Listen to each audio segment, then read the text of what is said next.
First question, மாணாக்கர்களே உங்களுக்கு சீருடை இல்லையோ, என்ன வகை வினா என்பதை கண்டறிக. கொடை வினா.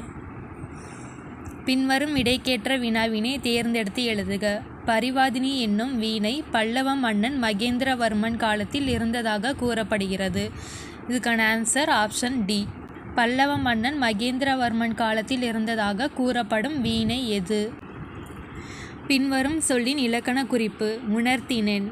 தன்மை ஒருமை வினைமுற்று. வேர்ச்சொல் கண்டறிக. நைந்தான், நைந்து. படி என்னும் வேர்ச்சொல்லின் தன்மை ஒருமை எதிர்காலம் காட்டும் வினைமுற்றை எழுதுக. படிப்பேன். சரியான பொருள் தரும் ஓரெழுத்து ஒரு மொழியை தேர்க. மீ, வான். ஓரெழுத்து ஒரு மொழிக்குரிய சரியான பொருளை அறிந்து விடையை தெரிவு செய்க. Option D 4, 3, 2, 1.